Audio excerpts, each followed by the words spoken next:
Hello, and welcome back to Tai'Shar Wheel of Time podcast. I'm Sam. I'm Will. We're here to check back in. Yeah, we're going to be giving kind of a final overview of the first season of the show. Now, last week we didn't acknowledge the fact that we had been AWOL for about a month, and Right. that is because we recorded the episode that you heard last week about a month ago Right. with every intention of releasing it back then. But then actually, and if you go back and listen, you can kind of hear it in my voice. I was, as that podcast was being recorded, coming down with COVID. Right. And so, and I didn't feel great when it started, but I think I felt even worse when it ended. And so, because we'd actually planned on going ahead and recording this episode Right. immediately afterwards. And I was like, I just can't do it. And then anyway, so I was just out for a week, kind of really, fortunately, my symptoms weren't that bad, other than like I hear people talk about like COVID brain, like just that fog. That really was like probably the worst symptom I had, like where I just couldn't focus. So, and then I was behind at work. I was behind on doing stuff to get ready for my upcoming wedding. And so it was just kind of a comedy of errors before I finally had time to get that episode edited and out. And so we're here today to finally do the episode we promised that we would do. I also want to apologize in advance because of the aforementioned wedding, we're going to have to take another hiatus because I'm going to be getting married, and over the next few weeks, I'm not going to have a whole lot of time to do much of anything other than prepare for the wedding, and then have the wedding, and then have the honeymoon, and then get back to life. With a bride. So just bear with us. We will be back to something more akin to normal. We've actually, I think we have a couple of episodes in the bank to finish up for Winter's Heart. And then we have two more to record to finish it out completely. So yeah, we'll be back with Winter's Heart. I'm going to say about a month. Sorry, guys. I know it's a long time. I know we just had a hiatus. That one wasn't intentional. Yeah, it wasn't just you either. I mean, for this past one, my wife got COVID. We were down for the count. Somehow none of the rest of my family did. I got the flu, actually. Right. So yes, it's been an insane time for me as well. I had to go to travel for work several times. So yeah, it's been a January. Yeah, it has been. And so it January'd so hard that it's February now. And so that's just a little bit of what's going on with us. But we do hope to be back recording some more, probably I'm looking at mid to late March, depending upon what else we have going on. Of course, we planned on recording all through January, right. And that didn't happen. So anyway, here we are, and I'm glad to be back.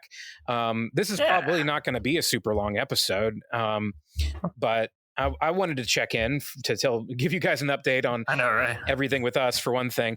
But also, I wanted us to talk about the show. And, one of the things, Sam, that I posed to you, and I like for both of us to discuss towards the end of this episode, is what hope do we have for the future of the show? How can we see the show improving? What do we hope happens? And as well as the things that we like. Obviously, we're going to talk some about the overall things we didn't like. We talked about those as we went through the show. But with the added benefit of time, what would you... Yeah, that's exactly the first point I was going to make. I think it's a good thing for both us and probably for our listeners that we're having this discussion now. Right. Because it's like, it's been enough time. Wheel of Time is not in the news at all anymore. It's not like in the public psyche as much as it was for good and ill. The Reddit threads, both for and against the show. I mean, there would be like entire Reddit threads. It would be like very pro the Wheel of Time show, and then entire Reddit threads just completely bashing it. Yep. And so it is kind of good that, I haven't watched it at all in the month of January. I haven't like gone back and watched it. I haven't talked about it at all. So this is interesting. I feel like we can have maybe a more objective response that is, not like just reacting to the last episode, say. Yeah. And so like taking the whole show, how did, what is like, that's what you're asking, right? Just kind of the general feel. I think, I don't know if you had mentioned this or if it's just something I've noticed. It does feel like the people who had not read any of the books enjoyed it a lot more than the people who have read books. Yeah. And I think that is unfortunately holding true for me as well. I feel like if I had, watched this and had no connection to the material, like watching, say, Carnival Row, then I would just been like, yeah, that was fun. It's a cool magic system, interesting world. I would have really kind of like gotten into it. And it's just like I have trouble separating my enjoyment of the show from the books and from like what everything I know that's in the books.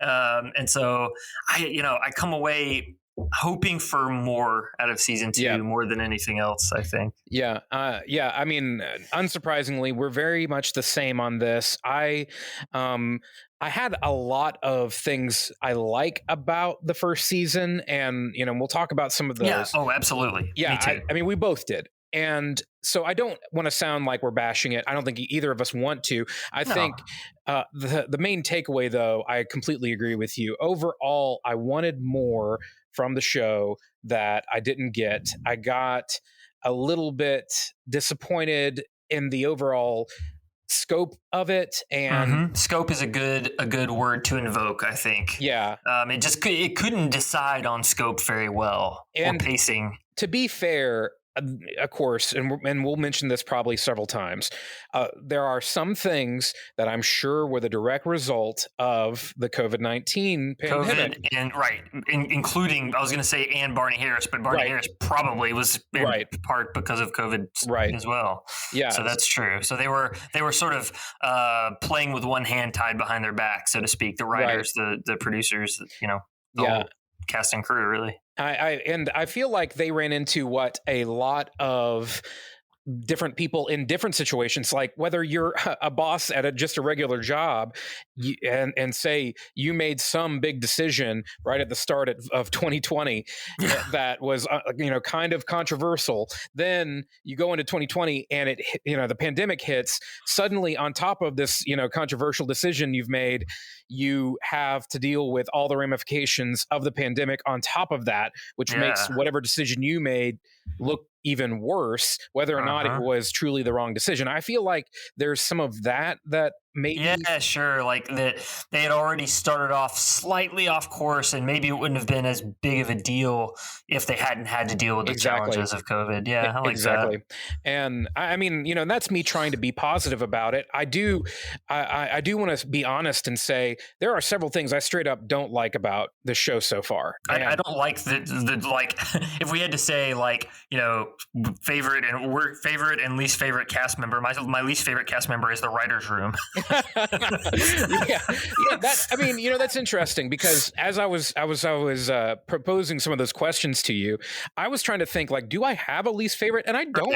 I don't either. Yeah, I love the cast. Cast is all great. I really have no problems with the cast at all. Right. If at any time I felt like any weaknesses in the cast had more to do with the writing or direction than it had to do with acting. I felt like in general, the cast was so strong. And right, it made up for some of the shortcomings of the writing. And in a lot of cases, like we've said, there were entire episodes not in the books that were better because of like Steppen, like a character, like a random character that is well acted and like just made up for it. Yeah. So let's start off with that. What was your favorite? We'll start with favorite episode, and then we'll go to least favorite. So what of the episodes in this season, what was your favorite episode? Least favorite is a lot easier for me. Favorite it's like it's hard to like. It's like there are parts of individual episodes. Sure. Like the Blood Snow is so epic. Yeah. All the Logain stuff was so well done. So it's like hard for me to pick an episode, but I would guess. No, I can't even like. Yeah, I can't even like put my finger on one. I completely agree with you in the sense of like, I would rather pick and choose different scenes because there are a lot of different. But if I have to pick one, I would go with the Logain episode, The Dragon Reborn. Yeah, sure. Which is interesting because, like we said, it's not in the books. It's whole cloth made up. Yeah, I think I'm with you on that actually. Yeah, but here's I think why I like it is because it shows to me exactly what the show can do that we don't have in the books, which is where it's taking these background things that are happening more or less, bringing them to the forefront, emphasizing making them interesting. Emphasizing a few characters, and we're getting a little bit more backstory on Logain, who's one of my favorite kind of tertiary characters or secondary characters. And has like no plot development in the early books at all. Exactly. And is such a strong character later that you kind of want that. So and it doesn't hurt that Alvaro Morte is a great actor, does a wonderful job, like really great. I think I agree with that as a best episode choice. And I think part of the reason why it works so well is that unlike some other moments throughout the show, this feels very much like the books, even though it's different, even though they're making subtle changes throughout the episode. Exactly. It feels very much true to the spirit of the story. And I really feel like it's much more respectful than a lot of the other changes that come as you go further and further into the show. And I mean, goodness, there's a lot of things that I really enjoy, whether it's, oh my goodness, Tom. I love Tom. Me too. I just want more of Tom. And while I don't love the look of Loyal, it's made up for me in the fact that what's his name? I don't know. Ahmed Animashan. Hamed Animashan. He's such a good Loyal. The voice, his smile, his mannerisms, the way mannerisms. Thank you. That's the word I was looking for. The way he moves. Yeah, everything. It's so good. It's so true to the character. Like I said, I could nitpick and be upset about. I don't really love the makeup. I feel like it kind of. It was a swing and a miss for me. Like I feel like they're making a valiant attempt. I felt like it just didn't quite land within the zone for me to feel like that's looks kind of goofy. And I almost wonder. I could see them like kind of finessing that a little bit. I hope they do. That'd be totally okay with them making that kind of. It's almost like I feel like that we've been sort of dancing around this, but to me, it's almost like it's better when they whole cloth add scenes, add stuff that is true and respectful to the books, as opposed to making small changes that are like. Don't seem to have a good reason behind them, like not having the Avendosora leaf, little things like that, or just the whole last episode. I mean, like there are things that's like you like obviously read the book and know what's in the book, but then you changed it, and it doesn't make sense to me that you change it, as opposed to adding scenes that flesh out characters' backstory, give us a chance to get to know characters in a different way. Those are like those two separate divergences from the books are one is okay and one isn't.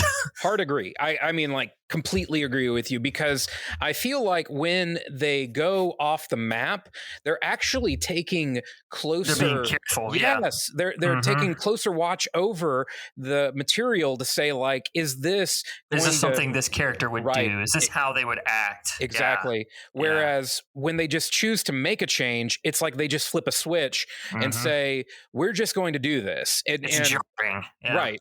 Exactly. Now, I do think it's interesting. You said it earlier. I have had several people who have not read any of the books say that they really enjoy the show. And so, to be fair, I think, with the exception of, I'll say, the last episode, maybe to a lesser degree, the 6th episode, I feel like it is a decent show all the way around. Yeah, I feel like even the changes they made, as like taken by themselves, are effective. I mean, they're not like necessarily jarring or bad in a lot of cases, but it's just like it's one of those things where if you're trying to appeal to people who are fans of the books, then you're making choices. Which is always, I know it's always difficult when you are talking about adapting anything, but especially epic fantasy, because when you're getting into the level of lore that you're going to have in an epic fantasy kind of situation, then there's always going to be details that people fall in love with that are teeny tiny little details. And exactly. I mean, I'm myself included. And there are lots of things that I'm fully expecting not to show up, that I know when they don't show up, even though I know they're not going to show up, I'm still disappointing. Going to be disappointed. Exactly. And those are the kinds of things that all of us as readers kind of have to deal with while we're watching this show. Whereas somebody who has never read the books, they're just taking it all in for the first time. And it's funny because while I was watching it, there were a lot of things I saw that I thought, man, if I didn't know the backstory behind this, like the blood snow, for example, like this wouldn't hit as hard. But in fact, I think there's some sense in which the opposite is true. Like, they don't know what's going on, but they're like, this is epic. Yeah, there's something really cool happening here. And so this chick is like a ninja. And so the fact that, she doesn't have her veil up for part of it and doesn't, bother them. Yeah, it's, and by the way, I don't think we said this at the beginning, but spoilers. Yes. We just want all spoilers to be on the table. So if you don't want anything spoiled, and we're just going to say all the books, obviously all of season 1, then please join us in a few weeks when we get back to our read through of Winter's Heart. So anyway, back to discussing it. Yes, there are lots of little things, lots of those details, like you're talking about, the fact that Tigraine doesn't have her veil up. And there's lots of people that, part of the reason for that is that in the show, they want to see her expression. And that is completely understandable. But hardcore fans of the book know how important the veil is. Right. If you're fighting, you have your veil up if you're Aiel. Yep. Right. And same thing with, I heard a few people talk about how all during the Aes Sedai politics scenes, they're all being very emotive with their faces. And so the Aes Sedai serenity, which is talked about throughout the books ad nauseum, to the point that it's always a huge deal when any little bit of emotion is shown. They liken it to like a fireworks display. Yeah. And so, that's completely out of the window. Well, that's because the same thing on screen, watching a bunch of people who aren't reacting is not nearly as interesting as just watching people who emote normally.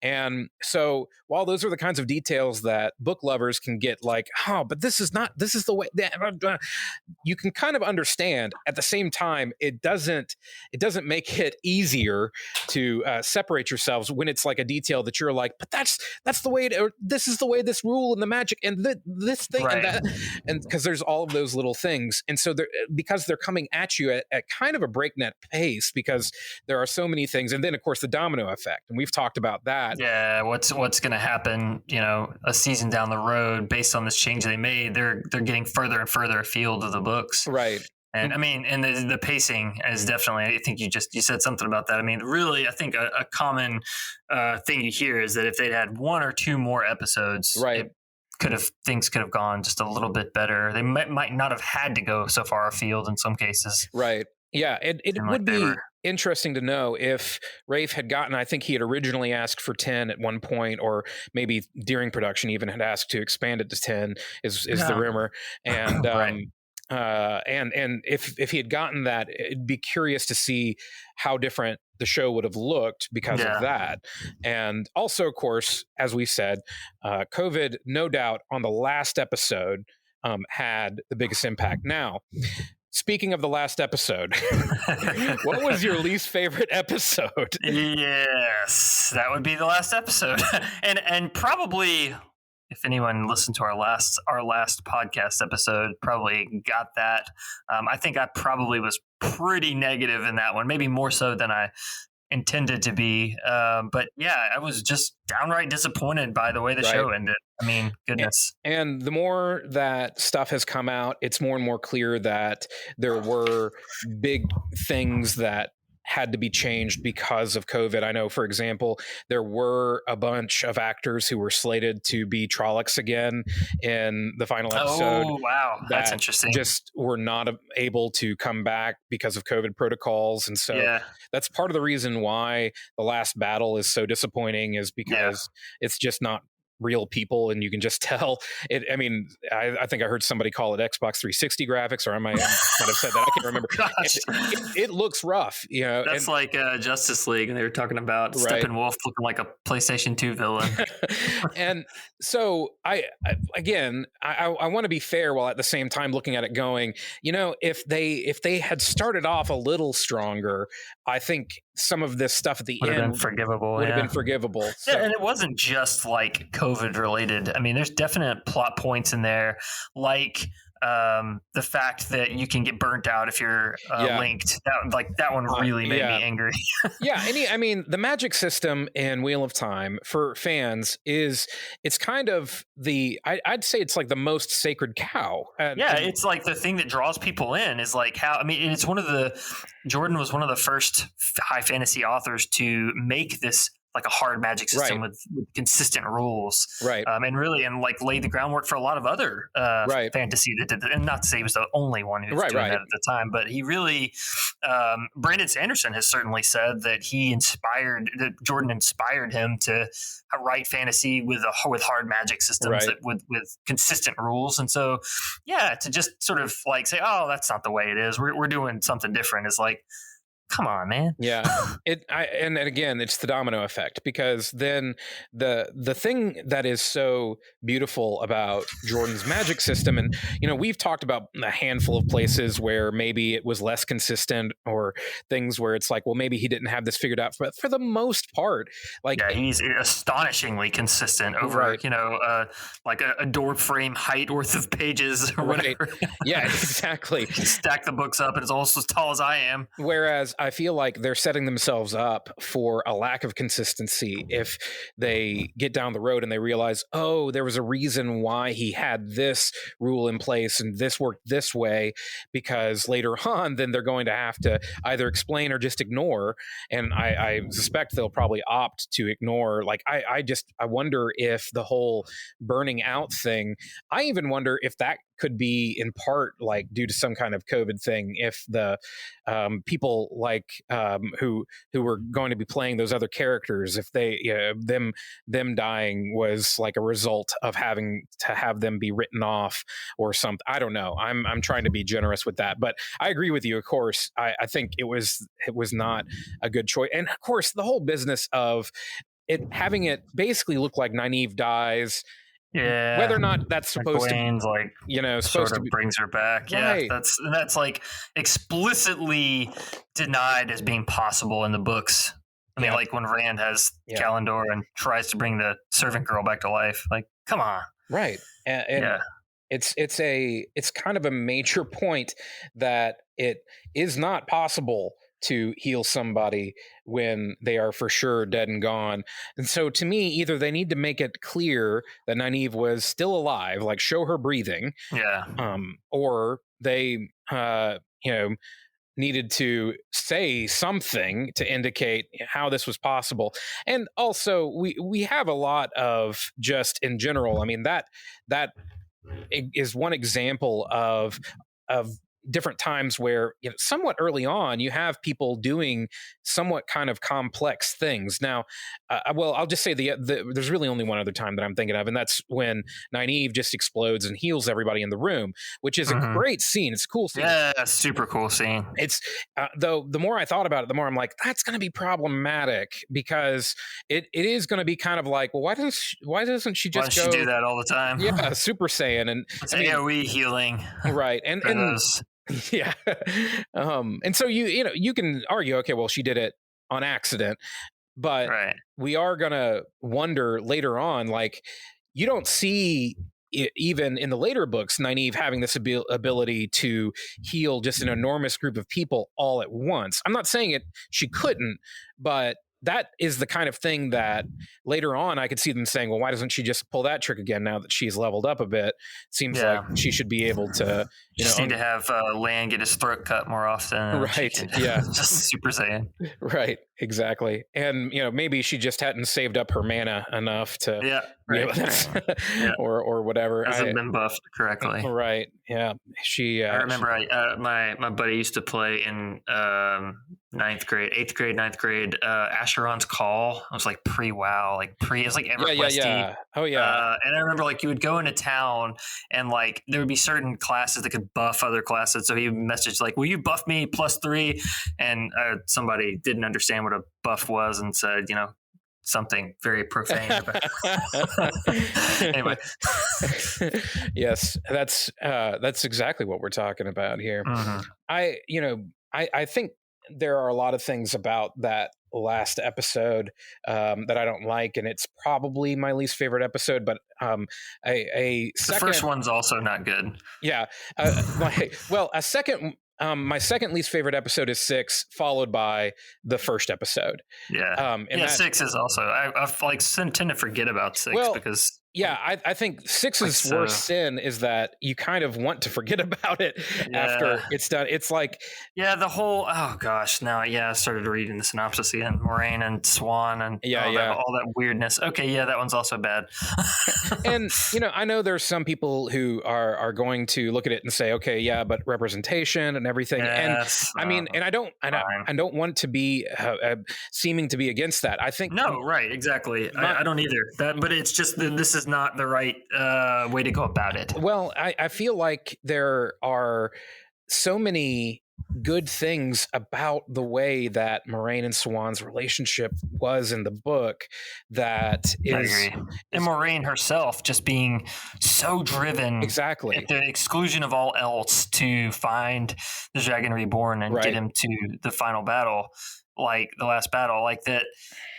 It just doesn't ring true as being. It feels like fan fiction. Yeah, and I feel like, I do want to reiterate that point that I do want there to be more representation in the show than there is in the books, and I think that's a laudable goal, and I'm glad that they're finding ways to go about that. I just disagree, in this particular case, because of who the character is and how she acts in the books. Right. And we've, of course, always been supportive of the fact that they have a very diverse cast. We think that's, awesome. And actually, if anything, that I think was a great addition in some ways that I was not expecting. I feel like it worked really well. For sure. You had people who were kind of saying, well, this is a change from the books, and then other people arguing, well, no, in the books these people are actually darker skinned or this or that. And in one way or another, I'm kind of like, but it doesn't really matter because it doesn't have an enormous effect. My biggest thing was the question of, okay, if the two rivers is supposed to be isolated and it's not kind of racially homogenized, that does seem a little odd. But then I got into it and I was like, you know what, it works, it's fine. I always thought about the breaking of the world, and it's that was the reason that different people were living in different places. Which really does work just fine. So whether you consider that a change or not, I felt like you watch it and then I feel like you'd have to basically be a racist to not go, oh, this is no big deal. Right. It's all about how effective the actors and actresses are at playing the roles, and they were great all across the board. They were great. Yeah. And I think, I mean, that's clear when we have so many little issues and nitpicks that we could have, but both of us agree it's like the cast is great. And even the way that the Swan Moraine storyline is written in the show, just taken by itself, is fine. It works. I get it. I'm just annoyed because it changes. It just fundamentally changes the characters. Exactly. And that's the thing. I mean, we talked about it in that episode recap. If you want to hear us rant about it at length, then you can go back to that one. So I don't want to repeat too much, but it's another question of the domino effect. How is this going to change the way that the relationships down the road work? Are we going to get the Swan, Gareth Bryn relationship, or is that just going to be completely cut out? Or I would be okay with that one. Or same thing with Moraine and Tom, which some people would say, hey, that's probably fine to be cut out, and it probably is. It's kind of abrupt. I was personally hoping to see more of a organic build up to that. It's a fun one, and it comes out of left field in the books, but it's nice at the end. Yeah. And there's something about the two of them that I feel like, even though it doesn't really make sense, you feel like, but I kind of want them together. Yeah. Like, it kind of works. That's the kind of thing that it's like, what are the long-term ramifications of that shift going to be? I think there are a number of things like that. I mean, I think we've already seen that there's a lot of questions about the changes that they've made with Perrin, which were, I thought, pretty disappointing. Of course, the change with him having a wife, then him killing her, and then him seeming to being like interested in Egwene. Yeah, that whole thing is icky. Yeah, very strange. And it just seemed like they weren't quite sure what to do with Perrin. And so instead of and again, this is another one of these things, having a guy on the page has an enormous amount of internal stuff going on. It's tough. It's a challenge. Yeah, it's really hard to bring it to the screen. You don't have to go full CW. Right. That's my thing. Yeah.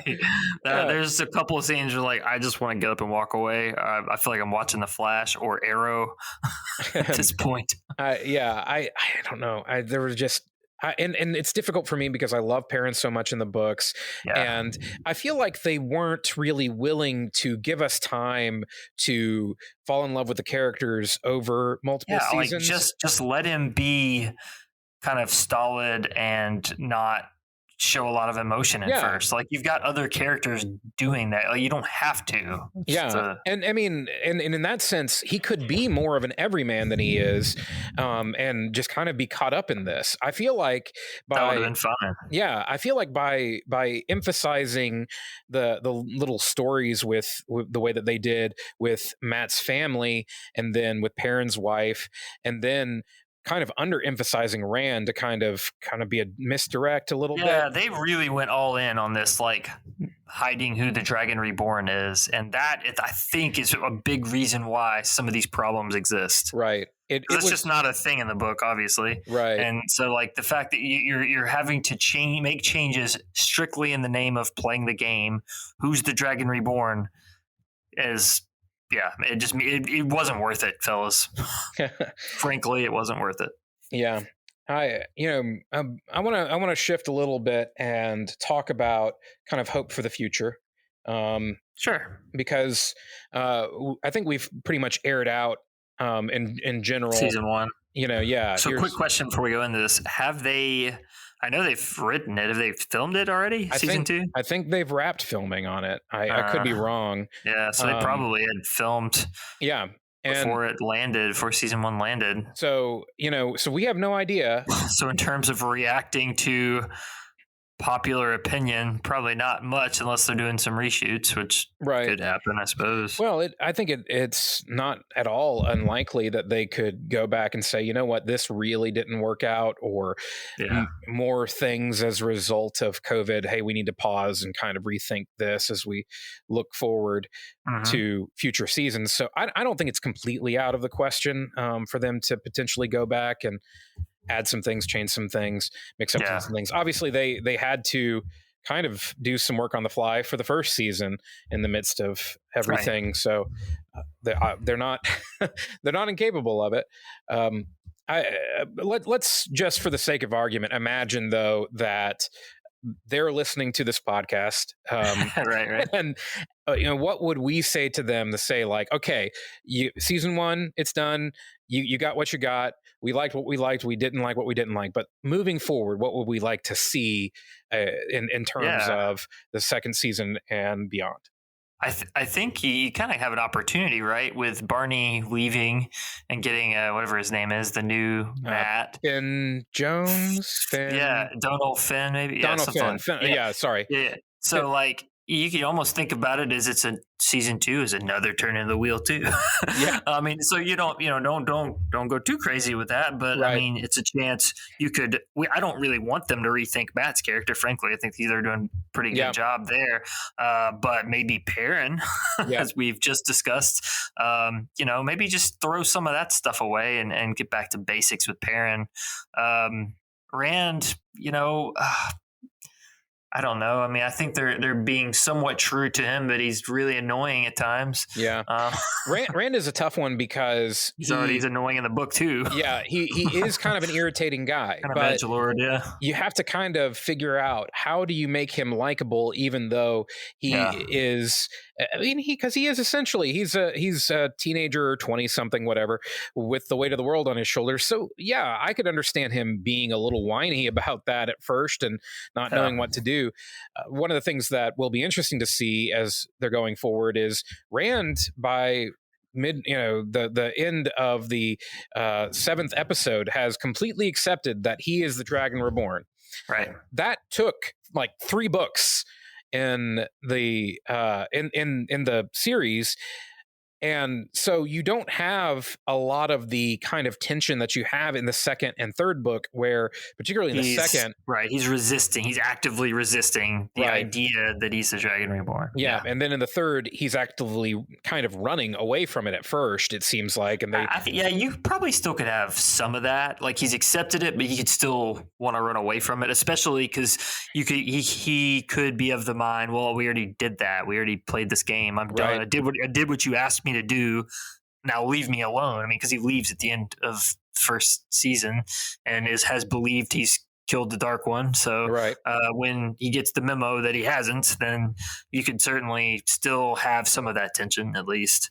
Yeah, I think one of the things that they're going to have to figure out pretty quick is how to get everybody where they need to be. Right. I think Barney kind of complicated that. And I think they know that at least. Right. But yeah, that is true. That's a big problem. And as a part of that, when I say where, I don't just mean geographically.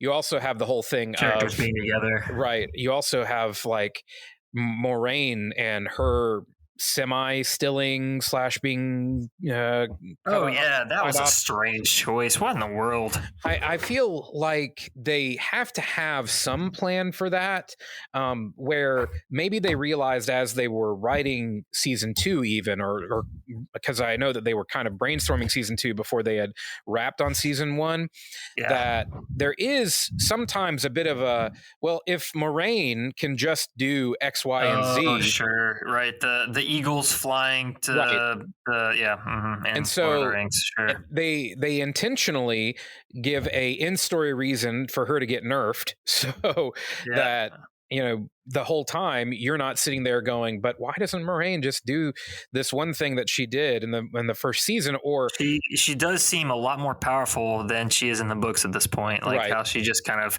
cures Matt of the dagger, sort of, or whatever. And, although that seems like that's not a permanent deal either, since he's going to Shadar Logoth. And I actually wonder if, as I was thinking about it, that scene where she cures him, the shot is just of her. I wonder if they reshot that and originally she wasn't completely curing him, or it was more clear anyway. I don't know. That makes sense that there would be something related to Barney leaving there. There are so many question marks about that. And so, I think in a word, what they're going to have to work out in this second season is a lot more clarity, because it felt very increasingly chaotic as the season wore on to me, where kind of because of both Barney and or COVID, but also some of the threads that they started to unravel by choice, it felt like things were kind of going off in different directions, and I was like, I don't know where this is going. And I still want to. You gotta hope that they know. Right. I still want us to end up in a few key places, like are we going to end up at Falma? Well, obviously, and based on like what Rafe says in interviews, right. he would want us to think that yes, they have whiteboarded all this out. They're thinking carefully through what they're doing.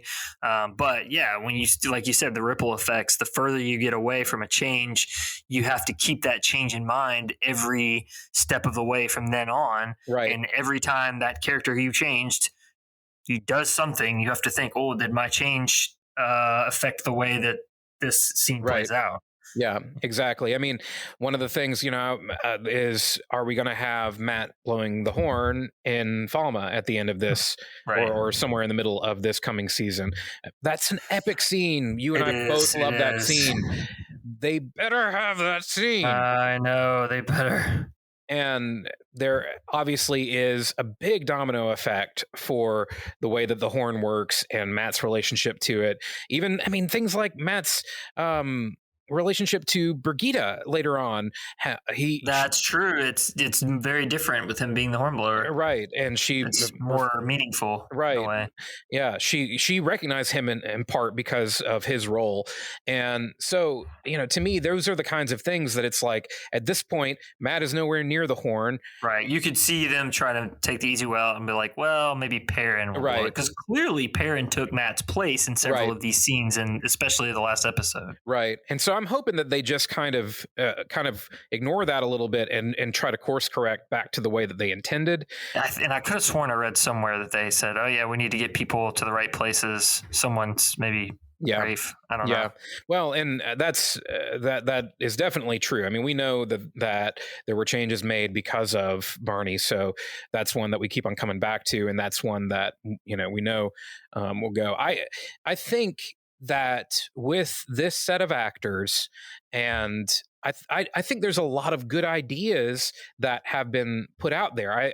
We've talked about the fact that they went in some different directions, but they stayed true to the book in those different directions. It's where they made the slight changes or just kind of outright ignored little bits of the lore that things start to feel off track. And so what I would like to see is a little more, like I said, clarity around some of those little bits of lore, some of those changes as to why, for one thing. I know, right? That just give me a reason. Why did they do that? But then also, I hope that they're listening to Sarah Nakamura. That would go a long way, actually, like a Rafe Q&A where you just kind of address some of those changes. Now that the season's out, just kind of clear the air a little bit, man. At least own up to it. Why did you do it? Yeah. I think one of the things that I'm curious to see, because it's currently not set up at all, but it could happen, is the quarterstaff scene with Matt and with Gawain and Galad. Yeah. That's a pretty cool scene. Right. Yeah, and Matt is not at Tar Valon for that to happen, and he's not like recovering from the dagger. He is in Tar Valon. He just walked back to Tar Valon. I thought he left. I thought he was. That's okay. Again, I thought he was at Share Logoth. Oh, I don't know. Is that where he was supposed to be? I think so. I thought. Okay. Well, okay. As listeners, if you guys have an idea about that scene where Matt is walking and know where he is, we want to hear your thoughts, because I was thinking it was Tar Valon, but I can see what you're saying, where it may have been Shadar Logoth, as they call it or Tar Valon. Yeah, I'm sorry. I'm so annoyed with some of those pronunciations. Supposedly, I know I don't have the greatest track record for pronunciations with this material. Well, some of these are just like flagrantly just like not the same. Yeah. Well, is there anything else that you think like, hey, this is one thing that I want to make sure, or I hope that they shift, or is there anything that you're like, hey, they did this well, I want to see more of that? I think generally costumes were good. Mm-hmm. I go back and forth on the Trollocs. Yeah. There are times they seem very effective, and there are times they just really seem like rabid Fozzie the Bear, or Yeah. just Sesame Street gone wrong. Yeah, some of them were really great looking. Sometimes, particularly when they had larger crowds of them, they started to look a little dodgy. It's a tough deal to try to create that look. So I want to give them. I mean, the Murdraw look was perfect. I mean, it's different from what I imagined, but I love it. Like I said, I would like for them to tweak Loyal's look, but in general, I liked him and I want more of him. That was one thing that it's like I could use just a little more Loyal and figure out a way to make him meet up with either Rand and have the kind of misadventures that you have in The Great Hunt with he and Rand, and maybe they'll introduce Huron. I don't know. But the whole thing of ending the season with him getting unceremoniously stabbed, again, another odd choice. That was not cool. Yeah. So I'm assuming he's going to be fine, but there are that's one character I look forward to seeing. That would be an unforgivable sin if they just like let him bleed out off camera. Right. It's a pretty major character throughout the whole thing, so I couldn't imagine them doing that. Right. But I, as far as things that I liked, we talked about Logain. I liked his character. I understood and didn't dislike entirely that they kind of shifted some things around Alana to be kind of a combination of a few characters, like Varen maybe. Yeah, but again, I hope they introduce Varen. I do too, and I mean, I wouldn't be surprised if we get her. But I want to continue to be positive. I want to hope. Oh yeah, I'm glad there's a season 2. I mean, I'm excited about it. Just tempered excitement. Yeah. Well, any other thoughts about season 1 before we close out? No, I just listeners, if you have any responses to our opinions here, I'd love to hear them, because I'm trying to keep an open mind, and if we've missed something that you think is important, or maybe misrepresented something, please let us know. I'm curious. Yeah, we had a few listeners who did write in, and mostly folks that were saying that they just weren't happy with the changes. Was kind of the gist of. Yeah, this is kind of in keeping with our experience of readers versus non-readers. Right. And of course, the people listening to our podcast are typically readers. Yeah, exactly. And one of the comments that was made was that they felt like it was missing some of the lighter moments that you have in the book. It just didn't have time in a lot of cases. Yeah, and I think that goes to your point. Typically, like the lighter moments in shows are what happens when you have a little breathing room in an episode. You end up in a scene where you're not having to write in tension. You're like, okay, what do we do to fill this time? Well, let's write a silly little scene with so and so and so and so. That I remember hearing an interview with Joss Whedon, who I hate to even bring up because he's been such problematic figure these days. Right. But I remember hearing an interview with him years ago where he talked about how a lot of people's favorite scenes in Buffy were the ones where they ended up with a short episode and then they had to write in like an extra 4 or 5 minutes. Yeah. And that's where the scene came from, is that it was just a scene that they wrote to fill time, but because it was like, okay, we need to do something that isn't going to have a huge effect on the plot. That's for the rest of this episode. Right. And so that's where I feel like when you're talking about, those extra couple episodes, I don't think it's just like big epic lore stuff that we're missing. I think it's like the little kind of fun character moments. Chance to get to know these characters. Yeah, I mean, we really didn't get a lot of time with like the Ta'Veren 5, as much as we would have liked. Well, and one of the things I did hear from people that weren't as familiar with the books was that by the time it ends up being Rand, that it's like, what? We barely Who's know that guy? Yeah. Right. Because they had spent so much more time with Perrin and Mat and Egwene and Nynaeve to the point that they're trying not to reveal things about Rand on purpose, so that by the time it's revealed that it's him, and they kind of do it in that exposition dump also at the end of that 7th episode. It feels a little bit like okay, right. Versus they could have done a little bit more to set that up, whereas there were plenty of things that they seem to be like hinting, it could be Egwene, it could be Nynaeve, it could be Mat, he could channel those kinds of things, right? Where or hey, there's definitely something going on with Perrin, we don't know what. Right. Yep. But and then the only thing they're doing is kind of, I think, unintentionally making Rand seem like kind of a background character. Yeah, kind of an uninteresting character. So they're going to have to figure out, and I think they will, because I'm sure they recognize this is a challenge they have, how to make Rand a more compelling and likable character. Because one of the difficult things about Rand later on is going to be that there's a point in the books where he is intentionally he's just insufferable. Yeah, he's awful to everyone, to himself, to every other character. And so we need to like him first before you do that. Right, exactly. And so that by the time he gets there, it's frankly, it's a little bit like what, it's upsetting. It's like, oh man, stop. Yeah, you're like, no, we like you. Yeah, I wanted to You're be like pulling for him, like, oh, please stop being so unpleasant. Yeah, right. And I think in that sense they have a ways to go, but I think they have to know that. I think they have to realize that. Yeah. And again, it's probably another thing that was done kind of a disservice by the short season, and who knows again what effect the COVID had on those kinds of things. So, all right. Anyway, any other thoughts before we wrap up?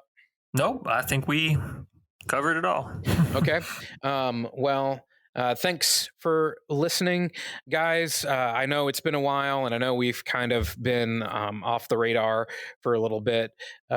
Keep writing in and talking to us and asking us questions. I appreciate a handful of you did check in and say, hey, are you guys okay?